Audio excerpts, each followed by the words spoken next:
যতই আমরা এদিকে নেব হাইট কমবে, উচ্চতা কমবে, ক্ষেত্রফল কমবে। কি ম্যাজিক না?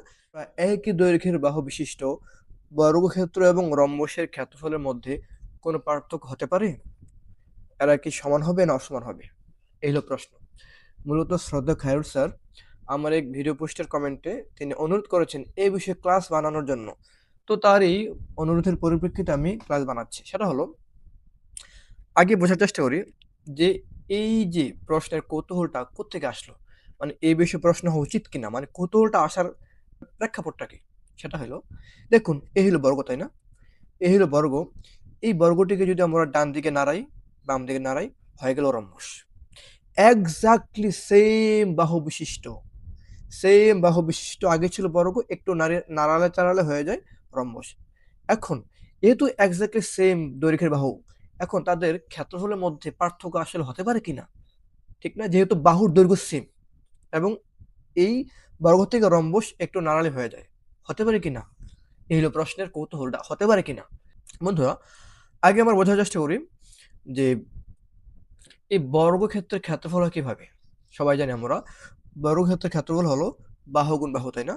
তো এই বর্গক্ষেত্রের ক্ষেত্রফল কত হবে? 5 গুণ 5 কত হবে? 5 5 25 বর্গ একক, তাই না? এবার কাজ করে আমরা এটিকে রম্বস বানাই, একটু ডান দিকে নিয়ে যাই, হয়ে গেল রম্বস। আচ্ছা, এই রম্বসের ক্ষেত্রফল বের করা যায় দুই উপায়ে, মেইনলি দুই উপায়ে। একটা হলো যে কর্ণের মাধ্যমে হাফ ইন্টু কর্ণ গুণ কর্ণ, মানে হাফ ইন্টু কর্ণদের গুণফল হলো রম্বসের ক্ষেত্রফল বের করার একটা উপায়। আরেকটা উপায় হলো সামান্তরিকের মতো, আমরা যদি রম্বসটির ভূমির সাথে উচ্চতাকে গুণ করি তাহলে কিন্তু আমাদের ক্ষেত্রফল বের হয়ে যাবে। তাহলে চলুন এই রম্বসটির ভূমি কত সেটা বোঝার চেষ্টা করি। মানে উচ্চতা কত, ভূমি তো দেওয়া আছে 5, অবশ্যই উচ্চতা হচ্ছে 4.95, তাই না? এই রম্বসটির মানে এখনকার অবস্থায় যে রম্বসটি, তার উচ্চতা হলো, হাইট হলো 4.95। এবার আমরা যদি এই 4.95-এর সাথে 5 গুণ দিই তাহলে কিন্তু ক্ষেত্রফল হয়ে যাবে। ক্ষেত্রফল কত হইলো? 24.74। এবার আমরা এটাকে যত এদিকে নেই ততই কিন্তু হাইট কমতেছে, তাই না?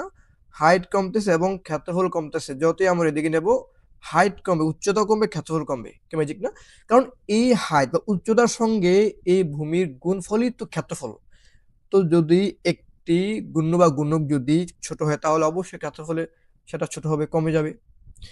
এবার আমরা যদি আবার এটিকে বাড়াতে থাকি, বাড়াতে বাড়াতে বাড়াতে বাড়াতে যদি বাড়াই তাহলে কি হবে, মানে যদি আমরা একটু এদিকে নেই তাহলে কি হবে, হাইট বাড়বে এবং ক্ষেত্রফল বাড়বে।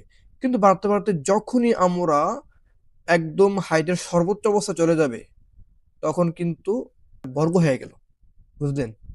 এবার আমরা যদি আবার বাম দিকে নেই কি হয়, বাম দিকে আবার কি হচ্ছে, আমাদের এই হাইট কমতেছে, তাই না? হাইট কমতে কমতে হাইট যত কমাবো ততই আমাদের যে ক্ষেত্রফল সেটা কমে যাবে।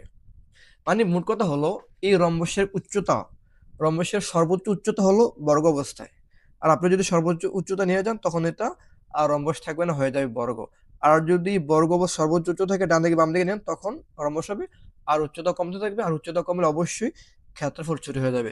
আশা করি বুঝতে পেরেছেন যে কেন বর্গ থেকে একই দৈর্ঘ্যের বাহু বিশিষ্ট বর্গ থেকে রম্বসের ক্ষেত্রফল সেটা কম হয়। বন্ধুরা, এভাবেই প্রমাণ দেওয়া যায়। আরেকটা প্রমাণ দেওয়া যায় ত্রিকোণমিতির মাধ্যমে। ত্রিকোণমিতির মাধ্যমে প্রমাণ দেওয়া যায়, সেটা আমি কমেন্টে লিখে দিলাম, আপনারা দেখে নিতে পারেন।